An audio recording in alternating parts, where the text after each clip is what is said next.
Donc cette vidéo va porter sur les fonctions de densité de probabilité sur des intervalles. Mais avant de définir précisément ce que l'on désigne comme étant une fonction de densité de probabilité sur un intervalle, on va revenir sur des prérequis. Alors, le premier, comment faire pour déterminer sur un intervalle le signe de f de x. Alors, de manière générale, pour avoir le signe de f de x, la plupart du temps, il faut résoudre une inéquation. Soit f de x strictement positif, soit f de x strictement négatif. Et dans certains cas, et précisément dans deux cas de figure, la résolution d'une équation suffit à déterminer le signe de f de x. Donc il suffit de résoudre f de x égale 0 dans le cas précis où f est une fonction affine, c'est-à-dire qui peut s'exprimer sous la forme f de x égale mx plus p, ou alors une fonction trinôme, c'est-à-dire qu'elle peut s'exprimer sur R sous la forme f de x égale à x carré plus bx plus c, où a est un réel non nul et b et c des réels. Donc dans tous les autres cas, on résout une inéquation. Alors pour cela, bien sûr, revoyez la méthode de résolution d'une équation exponentielle ou logarithmique en n'oubliant pas qu'avant de résoudre une équation, il faut précisément déterminer le domaine d'étude. Parce que si la fonction n'est pas définie, il n'y a aucun sens de déterminer son signe. Donc ça, c'est le premier prérequis. Le deuxième prérequis, c'est de savoir précisément étudier la continuité d'une fonction f en un réel a, puis par la suite sur tout un intervalle i.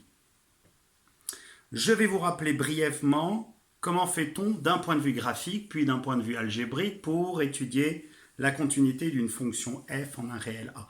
Alors, d'un point de vue graphique, c'est très simple. La fonction f est continue en a si au voisinage du point grand A d'abscisse petit a, et donc forcément d'ordonnée f de a, il est possible de tracer la courbe représentative, ce voisinage du point, c'est-à-dire sur un intervalle petit contenant le point A, sans lever le stylo. Ce qui se traduit d'un point de vue algébrique par le fait que f est continu en A si limite de f de x quand x tend vers A existe. Ça signifie précisément que c'est la même quand x tend vers A par valeur inférieure que par valeur supérieure, et que par la suite, cette limite est précisément égale à f de A. Troisième prérequis. Le troisième prérequis, c'est savoir précisément calculer une intégrale. Comment calcule-t-on l'intégrale de a à b de f de x dx? Bien sûr, quand f est une fonction continue sur un intervalle i qui contient a et b, alors comment on fait pour calculer cette intégrale? L'intégrale de a à b de f de x dx est tout simplement égale à grand f de b moins grand f de a, où grand f est une primitive, peu importe laquelle, de la fonction petit f sur l'intervalle i. Et savoir à quoi cette intégrale correspond d'un point de vue géométrique. Alors l'intégrale de a à b de f de x dx, sous l'hypothèse où a est plus petit que b, correspond à soit la fonction f sur l'intervalle AB est positif, et dans ce cas, c'est l'aire en unité d'aire du domaine délimité par la droite d'équation x égale a, x égale b, l'axe des abscisses et la courbe représentative de la fonction f. Donc on va faire une courbe pour illustrer les choses. Ici j'ai un réel a, ici j'ai un réel b. Je vais, en même temps, on va en profiter pour vérifier que vous avez compris. Je trace ici une courbe, elle est bien définie sur l'intervalle AB. C'est bien la courbe représentative d'une fonction continue, parce que comme vous avez pu le constater sur l'intervalle AB, j'ai pu la tracer sans lever le stylo. Et comme vous pouvez le constater, cette fonction est positive. Alors l'intégrale de a à b de f de x dx, qui bien sûr est obtenue en faisant grand f de x de a à b, qui se calcule en faisant grand f de b moins grand f de a. Ici, d'un point de vue graphique, du fait que la fonction f sur l'intervalle AB est positive, ça correspond à l'aire de ce domaine que je vais assurer. Et dans le cas où f est de signe quelconque, alors l'intégrale de AB de f de x dx, sous l'hypothèse où a est plus petit que b, c'est la somme des aires au-dessus de l'axe des abscisses, moins la somme des aires au-dessous. Mais là, on va s'intéresser dans ce chapitre précisément au cas où la fonction est positive. Voilà les trois prérequis. Signe d'une fonction sur un intervalle, continuité d'une fonction sur un intervalle et l'intégrale d'une fonction sur un intervalle. Petite information supplémentaire, si on vous demande, alors que vous ne l'avez jamais fait en terminale, de déterminer l'intégrale de a à plus l'infini de f de x dx. Alors comment allez-vous calculer? Alors certains vont me dire, il n'y a pas de souci, petit f est supposé bien sûr continu sur l'intervalle ici a plus l'infini. Et bien on va faire, donc comme elle est continue, elle admet une primitive grand F, elle admet en vérité une infinité de primitives, on va faire grand F de... Ah mais on ne peut pas faire grand F de plus l'infini n'étant pas un réel. Donc comment faire pour calculer ce type d'intégrale, appelée intégrale généralisée? On va faire précisément l'intégrale de a à b de f de x, ça on sait calculer, ça va faire grand F de b moins grand F de a, et par la suite, on va faire la limite quand b tend vers plus l'infini de f de x, de l'intégrale de a à b de f de x dx, c'est-à-dire que c'est la limite de grand F de b moins grand F de a, qui dans ce cas est une constante. Voilà, tout ça pour arriver à définir ce qu'est une fonction de densité de probabilité sur un intervalle i.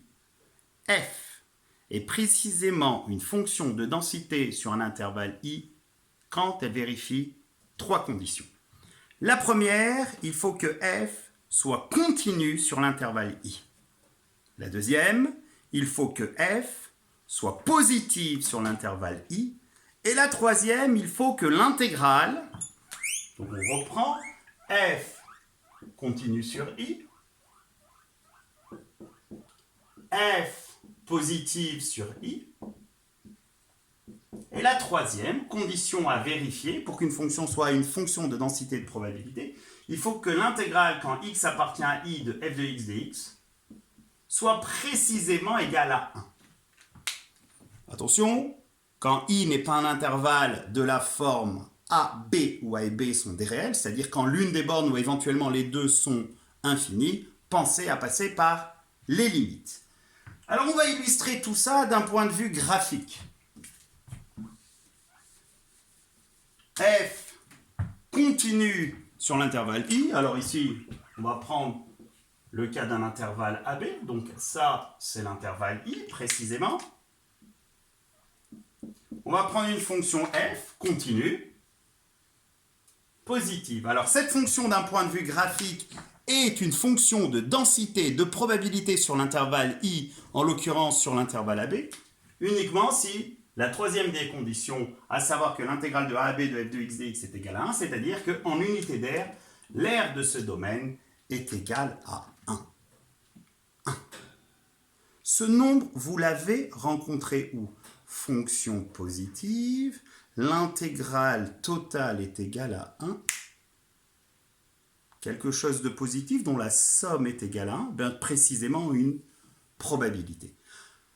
Une probabilité est forcément un réel qui est positive, strictement inférieur ou égal à 1, et de sorte que la somme des probabilités sur l'univers des possibles est égale à 1. On va voir le lien et on va expliquer au cours d'une seconde vidéo qui va porter sur variable aléatoire continue par opposition valable aléatoire discrète, pourquoi on a appelé cela une fonction de densité de probabilité.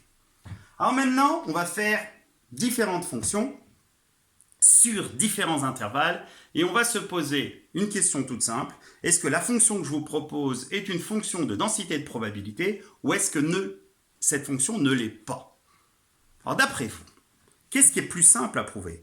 Qu'une fonction est une fonction de densité de probabilité ou qu'elle ne l'est pas? La réponse, elle est évidente. C'est toujours beaucoup plus simple de prouver que quelque chose n'est pas vérifié que de prouver qu'elle est vérifiée. Pourquoi? Prenons l'exemple ici des fonctions de densité de probabilité. Pour que la fonction f ne soit pas sur i une fonction de densité de probabilité, il suffit que l'une des trois conditions ne soit pas vérifiée. C'est-à-dire que sur i, la fonction n'est pas continue, c'est-à-dire il existe un réel alpha de l'intervalle i tel que la fonction en alpha ne soit pas continue.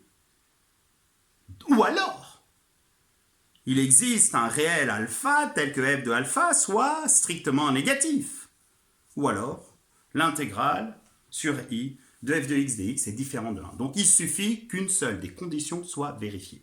Alors que pour prouver que c'est une fonction de densité de probabilité, on est obligé de prouver que les trois conditions précisément sont vérifiées.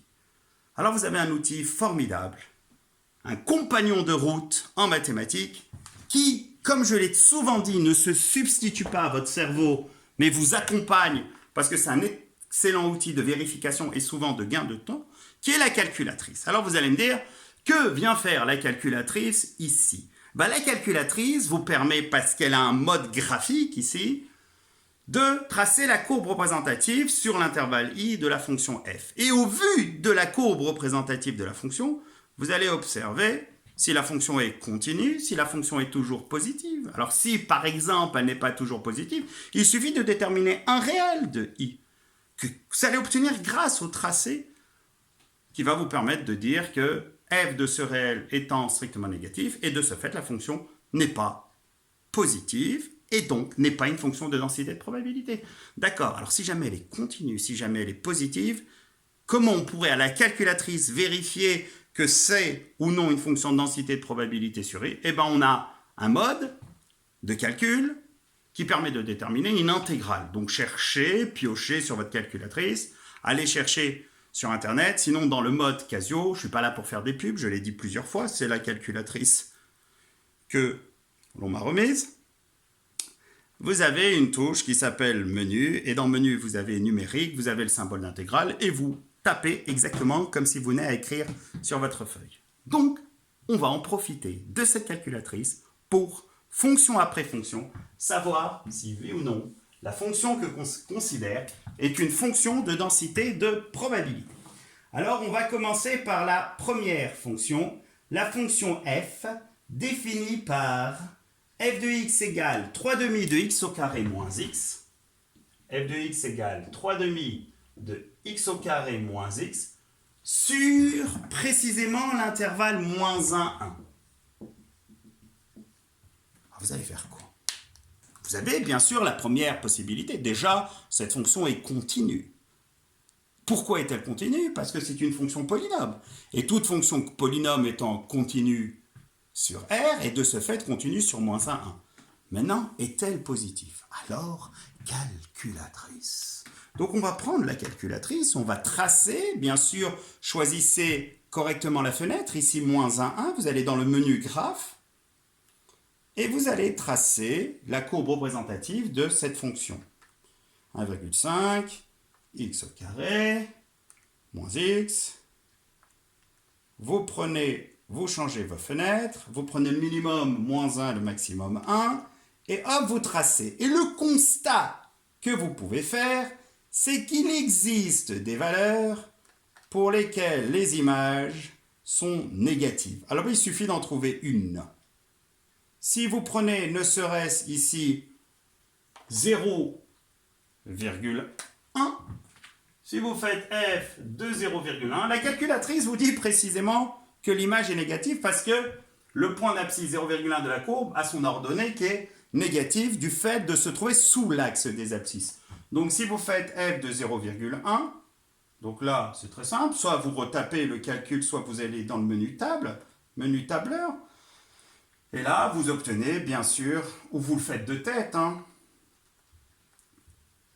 d'accord, il faut de toute évidence justifier, vous trouvez moins 0,085, un nombre négatif, et là vous dites que la fonction f n'étant pas toujours positive sur moins 1, la fonction n'est pas une fonction de densité de probabilité sur moins 1. Et youpi, on a terminé.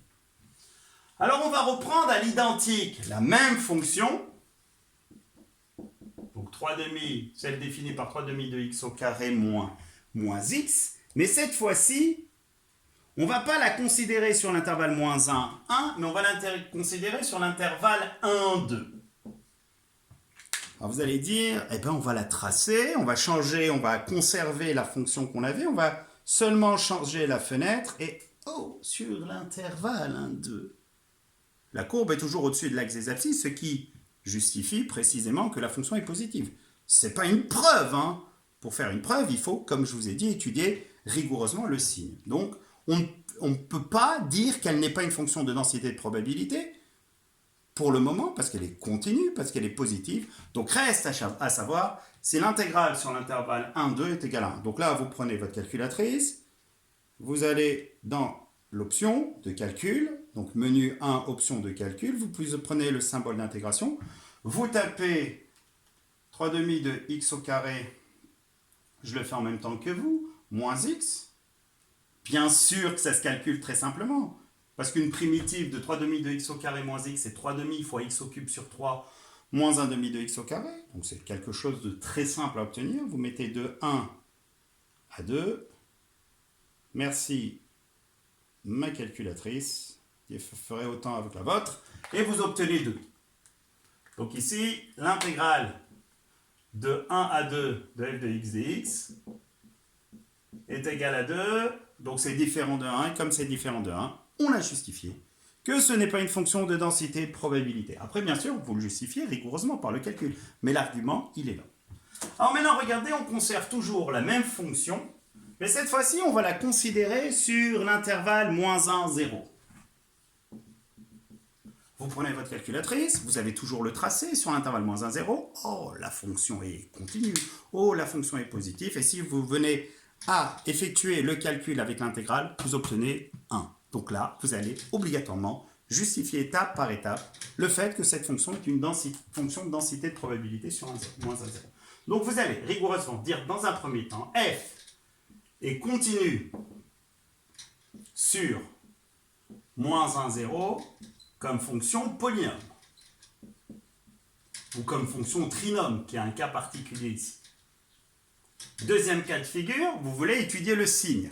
Alors étudier le signe, bien sûr, si je pose cette question à mes élèves, ils vont quasiment en grande majorité passer par delta en disant « Et second degré delta, c'est magique, c'est tout faire ». Non, c'est pas judicieux ici. C'est un cas particulier, il suffit de factoriser ici par x, et il est facteur de 3/2 de x moins 1. À partir de là, on met les racines, c'est-à-dire les valeurs qui annulent f de x. Donc ici, la racine, c'est 0.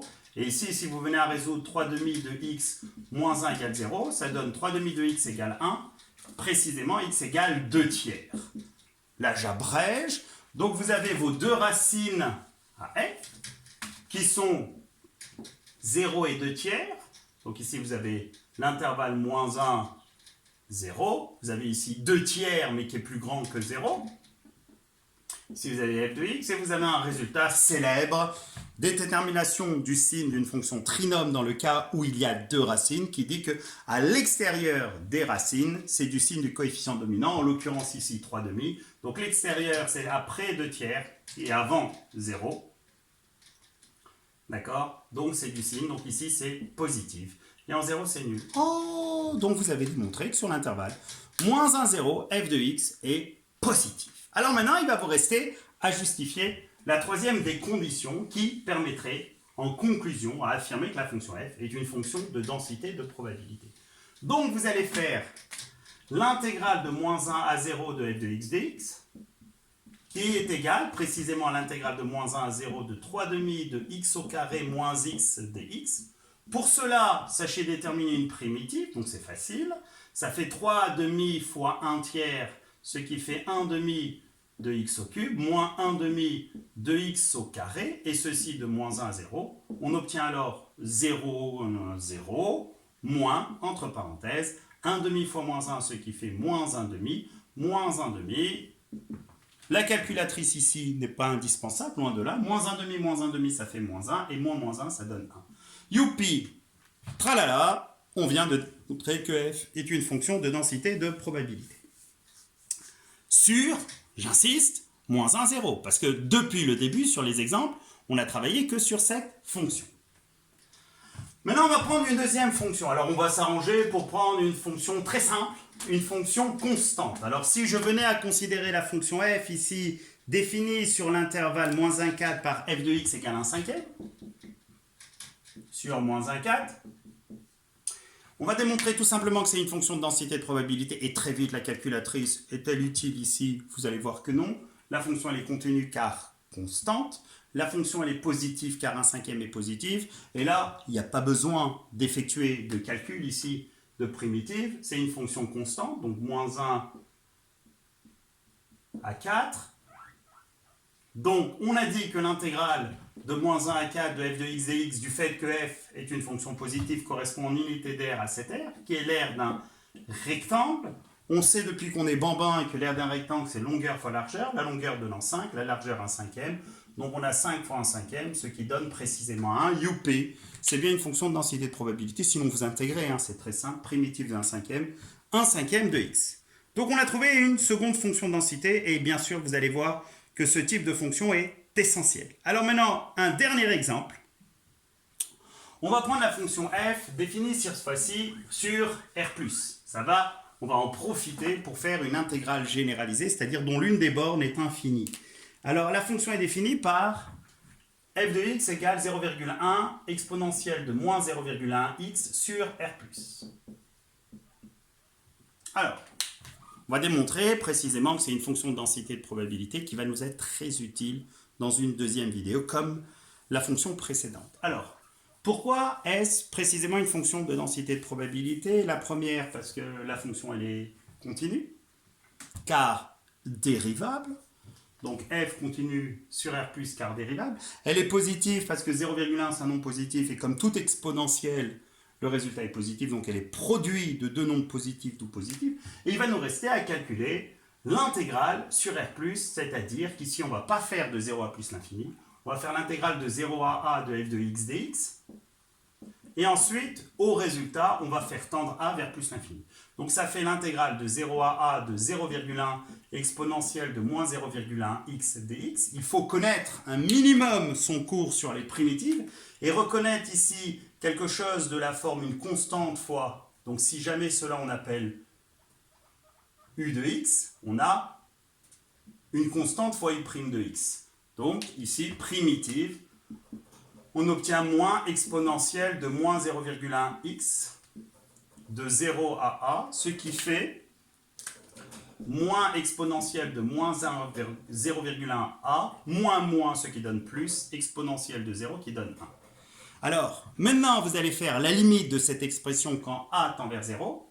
Donc, quand a tend vers 0, moins 0,1 a tend vers moins l'infini.